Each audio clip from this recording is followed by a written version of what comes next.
nesses quase 10 anos de América, de Estados Unidos, muita coisa mudou. Tem muita gente que me acompanha de anos e já vem notando eu comentar que, pô, isso aqui não é mais aquilo, e também passar dicas importantes, né, para quem está se preparando para vir aqui para a região de Massachusetts. A gente está sentindo bem aqui é os preços. Eu lembro que no início eu não prestei atenção nisso e eu já vi muita gente quando chega aqui. E aí, pessoal, tudo bem com vocês? Como é que vocês estão? Mais um vídeo começando diretamente aqui de casa em Massachusetts. 13 graus com sensação de 10 em plena primavera aqui em Alaska, Massachusetts. Nem a lâmpada de geladeira apareceu hoje para dar a hora da graça e esquentar por aqui, mas eu quis fazer esse vídeo aqui fora, por isso eu tô aqui no meu jardinzinho aqui, no meu pequeno jardim, para bater um papo com você que tá aí do outro lado da telinha. Nesse vídeo aqui eu considero que vai ter muita dica valiosa e também informação no que diz respeito a comparações, porque nesses quase 10 anos de América, de Estados Unidos, muita coisa mudou. Eu acredito que muita coisa mudou, então eu quero relembrar aqui junto com vocês coisas que desde lá, quando eu e a Rô chegamos aqui nos Estados Unidos, a gente viu, e hoje em dia já não é mais a mesma coisa. Os Estados Unidos mudou muito, gente. Tem muita gente que me acompanha de anos e anos e anos e já vem notando eu comentar que, pô, isso aqui não é mais aquilo, o preço disso aumentou, enfim. Eu quero lembrar coisas das antigas aí e também passar dicas importantes, né, para quem está se preparando para vir aqui para a região de Massachusetts, seja você que está aqui nos Estados Unidos mesmo, em outro estado, em outra região, e quer vir para essa área aqui tão bacana, tão legal, tão próspera, ou você que está no Brasil, tem esse sonho aí. Vamos lá então, Mestre dos Magos, solta a vinheta que esse vídeo vai começar.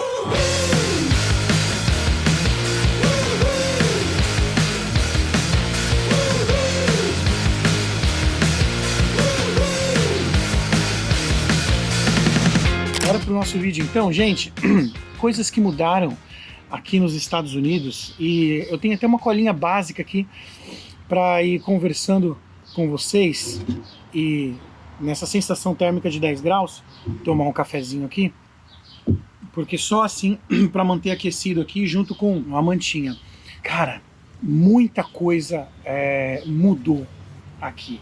Estados Unidos realmente era muito diferente aqui há quase 10 anos atrás. Até no aspecto, no quesito assim, confiança mesmo dos próprios americanos, eu posso dizer, com as pessoas. Edu, o que você está falando? Como assim confiança? Gente, há quase 10 anos atrás, quando as pessoas chegavam aqui numa agência bancária, por exemplo, para abrir uma conta bancária, e você falava lá, quero abrir uma conta bancária aqui em qualquer banco, né? Ok, tudo bem. Me dá aí seu documento. Onde é que é o lugar que você mora? Eu moro no lugar tal, no número tal, da rua tal, cidade tal. Você falava de boca, né? A pessoa digitava lá no computador, lá o funcionário do banco, e obviamente que os seus documentos ele precisava ali, né? Para saber quem você é. Mas o endereço, gente, ele simplesmente confiava naquilo que você falava e anotava lá. E as correspondências iam para sua casa, né? Hoje em dia já não é mais assim, tá? Vocês já devem estar por dentro, pelo menos a maioria, e não é mais qualquer comprovante de endereço. Você precisa aí de uma conta de utilidade, você precisa de uma continha de luz, de água, você precisa de uma conta de gás no teu nome ou do contrato de aluguel. Então aí já fica a primeira dica, você que está pensando em chegar aqui nessa região aí, já vai providenciando, né? Se você quer abrir uma conta bancária rápida, um documento, né? Um comprovante de endereço no seu nome, tá? Agora, obviamente, se você tá vindo em família, vai abrir a conta aí, você, a esposa e tudo mais, tendo no nome do marido ou no nome da esposa, já vai conseguir abrir para todo mundo. Ainda consegue fazer dessa forma, mas mudou completamente. E era tão bom quando você podia ir na agência bancária e abrir a conta dessa forma, né? A mesma coisa hoje em dia mudou alguns detalhes. A gente ouve falar aqui para quem vai fazer o Mass Health, o plano de saúde daqui do estado de Massachusetts, um benefício tão importante daqui do estado, que imigrantes em qualquer situação de status sempre fez esse plano de saúde sem nenhuma burocracia, sem nenhum problema e, principal, chegando lá para fazer o plano, nunca perguntavam o status de ninguém. Hoje em dia a gente já ouve muito imigrante comentando por aí que na hora de chegar para fazer o plano de saúde, dependendo a localização, o local de atendimento que você vai, alguns funcionários perguntam qual é o seu status aqui. Porque se você tiver com status legal, eles não querem fazer o plano para você. Se você tiver com... Edu, como assim um status legal? Se você tiver com status de turista, se você estiver turistando aqui, se você estiver estudando como estudante e tudo mais, eles não querem fazer o plano para você. Somente se você tiver sem status nenhum. É assim em todos os lugares? Não, porque tem lugares que ainda não perguntam nada, como sempre foi. Então, aí fica a dica. Se por acaso você entrou em um lugar que te perguntaram, não fizeram o plano para você na hora, simplesmente não fale nada, né? Ok, tudo bem, certinho, sai, procura outro posto de atendimento e tenta em outro posto de atendimento, caso você tenha o interesse de fazer o plano do estado aqui, porque eles dão, né, esse plano de saúde, eles oferecem para as pessoas sem questionar o status das pessoas. Outra coisa, gente, que mudou, que tem mudado e nesse momento a gente está sentindo bem aqui, é os preços. São os preços. Os preços têm subido. Preços de aluguéis, dos alimentos, da gasolina, principalmente após o Covid. Até o Covid, eu principalmente aqui, nunca percebi aumento de praticamente nada. Gasolina, R$1,90, R$1,99, alguma coisa assim. Preço dos alimentos, supermercado. Lembro de fazer carrinho cheio no Market Basket, coisa assim de 150, 180 dólares. Hoje em dia, carrinho cheio no Market Basket é 300 dólares, praticamente o dobro. Dependendo do que você pegar, se for muita coisa assim como a gente diz no Brasil, né, do fino, pode ser mais. Então vai depender do que você está pegando no mercado. Combustível, então, acho que nesse momento aí, por conta do que está acontecendo, né, Irã e tudo mais e tal, combustível está disparado. Posto de gasolina aqui do lado de casa, olha, só eu dar uma levantadinha ali que eu já vejo, olha, R$4,37 o galão. Edu, mas ainda é muito vantajoso, porque são quase 4 litros, né? 3 litros, 780 ml de gasolina por R$4,37, né? Se comparado com o Brasil, a gente sabe que no Brasil é mais caro do que isso por apenas 1 litro. Mas enfim, se a gente compara Estados Unidos com Estados Unidos, né, era R$1,90 e pouco por quase 4 litros. Então a expectativa é que quando terminar todas essas peleias mundiais aí, o valor do galão da gasolina volte aí para pelo menos 2 e pouco, né? Como estava aí a questão de 1 ano e meio, 2 anos atrás. E o valor dos alimentos, alguns alimentos como ovo, entre outras coisas, caíram, voltaram um pouquinho o preço, mas a maioria estabilizaram e não baixaram. Então a gente sente que parece que é isso mesmo. Aluguel também subiu, deu uma estabilizada, não subiu mais, mas ficou ali. Aí você está pensando, mas e salário, Edu? O salário deve ter subido. Quer dizer, subiu, mas não na proporção que subiu o preço dos produtos, o preço dos alimentos e por aí vai. A única coisa que não tem subido preço aqui nos Estados Unidos que a gente vê é eletrônicos, produtos como eletrodomésticos, essas coisas não tem subido. Bom, depois do Covid, né? Preços de carro, gente. Nossa, preço de carro. O brasileiro ama carro, né? Depois do Covid, né, ali durante o Covid, ali teve aquele período ali em que aqui nos Estados Unidos praticamente não produziu carro, né, então teve uma mudança total, né. Quem nunca ouviu falar do carro de $1.000, hein? O carro de $1.000, quem nunca ouviu falar?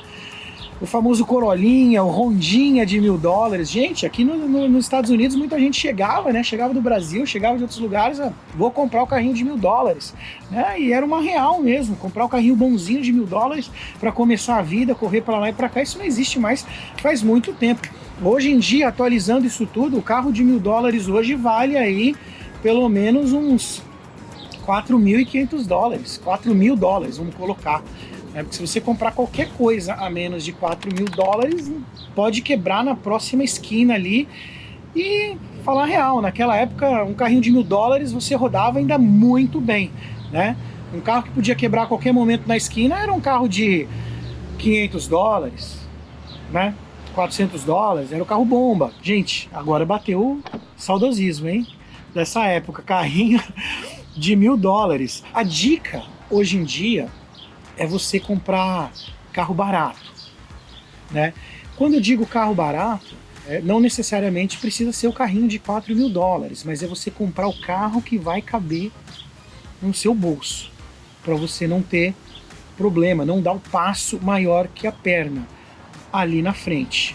Eu acho que essa dica a gente deve usar ela sempre, né? Outra comparação que a gente pode fazer também é a seguinte, é a velocidade que andava os processos realmente dos vistos, os processos dos vistos. Por exemplo, um visto EB2NW levava aí 1 ano e meio, 2 anos para finalizar, e às vezes finalizava sem nem entrevista de green card. Hoje em dia a gente sabe aí a demora que leva, né? E um EB3 então, um EB3 unskilled, né? Aquele sem necessidade de habilidades. Antigamente 3 aninhos aí, se não desse a famosa auditoria, né, na empresa, 3 aninhos, saía aí o EB3 aí. Hoje em dia, gente, quem começa um processo agora, um EB3 levava aí no máximo 3 anos, e hoje em dia, quem começa agora um EB3 até 7 anos aí, é muita diferença de tempo. A dica de ouro, que eu sempre falo, né, é aplicar o quanto antes, né? Você que já sabe o que você quer, o que você vai fazer, então é aplicar o quanto antes. Como assim, Edu? Por quê? Para dar o start, né, no reloginho, né, do seu tempo, do seu prazo, porque se o prazo é longo e não tem jeito, tem que esperar.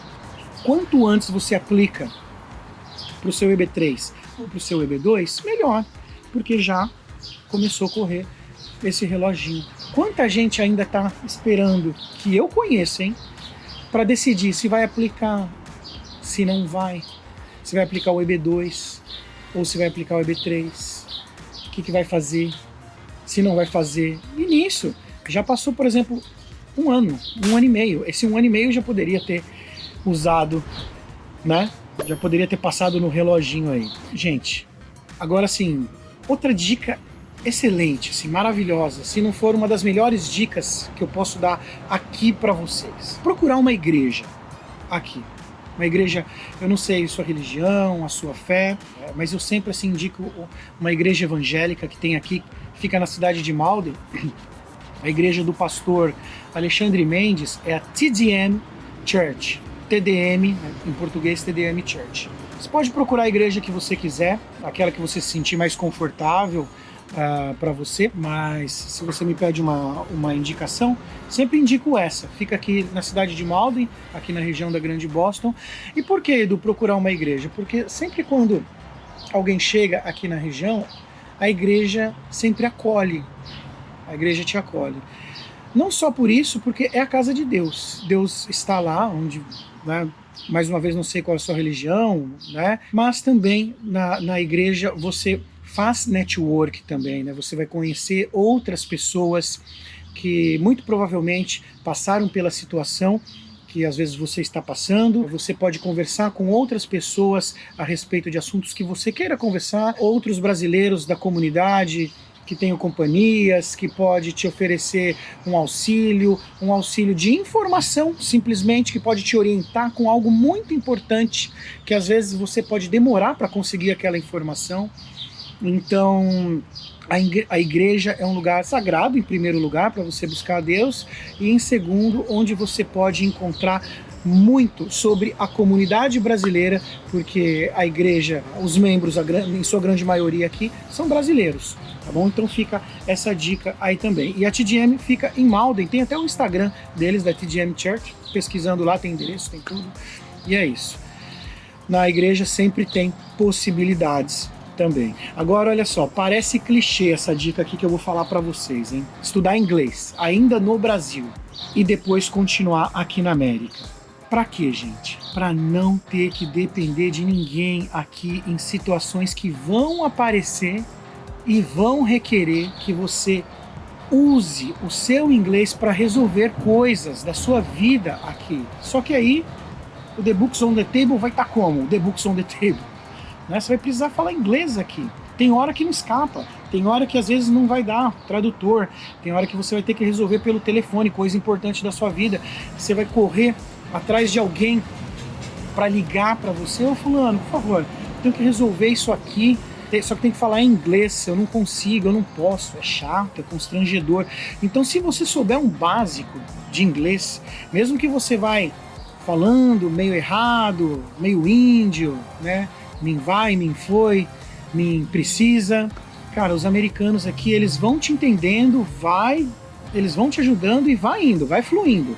Vai dando certo, você vai entendendo eles, o que eles estão falando também, é isso que precisa. Então, estudar inglês no Brasil é importantíssimo.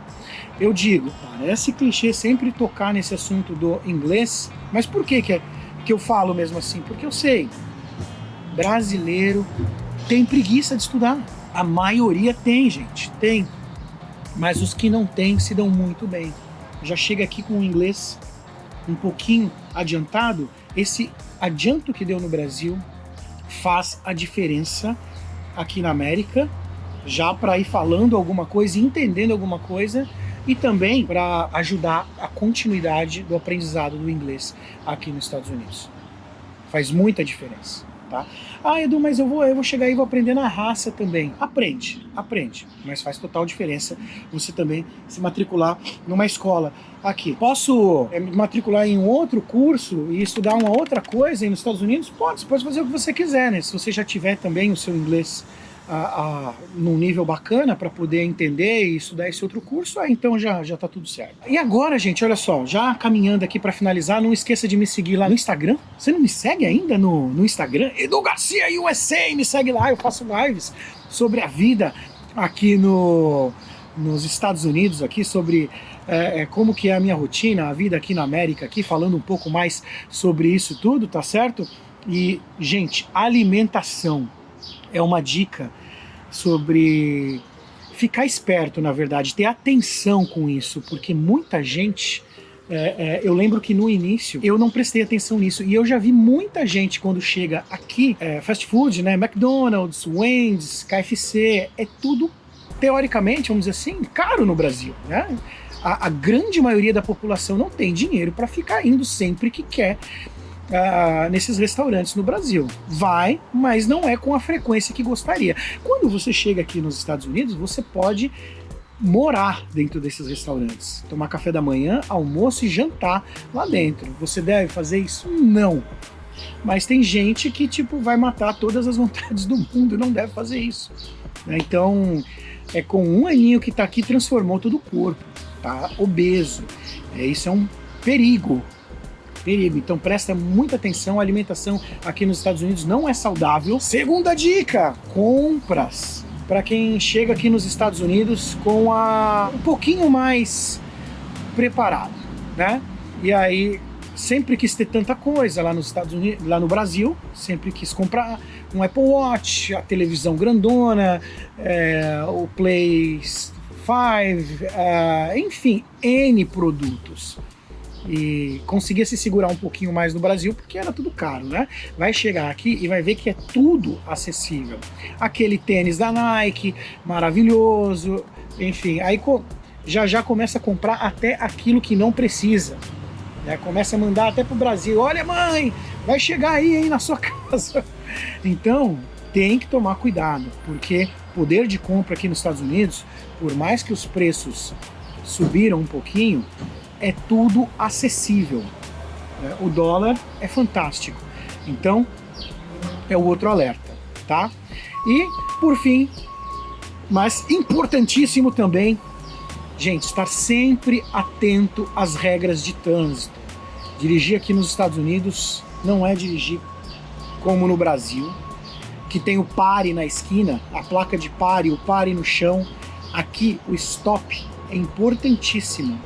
Uma das coisas que mais levam brasileiros novatos que acabaram de chegar aqui para uma corte boba no início da sua chegada, da sua jornada aqui nos Estados Unidos, é o fato de não respeitar um sinal de stop aqui nos Estados Unidos, principalmente aqui na nossa região.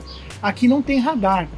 Estão começando a falar em colocar radar aqui em Massachusetts, mas ainda não tem radar, mas tem polícia para todos os lados. Então, você tem que fazer o stop, tem que parar o seu carro todinho, o pneu tem que parar de girar. Tem gente que até conta 1, 2, 3 para depois seguir. E se você dá só aquela paradinha enganosa, aquela que não para o carro chega devagarzinho e aí não parou e já vai, e o policial estava ali escondidinho e ele te viu, ele já vai atrás de você. E você pode ganhar uma corte boba por conta disso. E não é o que você quer nesses tempos, né, com esse governo. Tá certo, gente? Muita coisa mudou, né? Não daria nem para, em um vídeo, listar tudo. Quem sabe a gente faz uma parte 2. Se teve coisas que vocês gostariam que eu tivesse falado aqui, né, comparado, comentem aqui. Coloquem aqui nos comentários, ou dicas que vocês querem, ou comparações, coloquem aqui. E também tema para próximos vídeos, tá bom? Estou fazendo sempre vídeos que vocês querem que eu faça, os temas que vocês querem, tá certo? Mais uma vez, lá no Instagram eu sou Edu Garcia USA. E pessoal, o que vocês acharam aqui do meu espaço aqui para gravar vídeo? Tá legal? Se tiver, se gostaram, me deixem saber. Tá certo? Beijo, abraço, cheiro e amasso. E até o próximo vídeo, se Deus quiser. Tamo junto.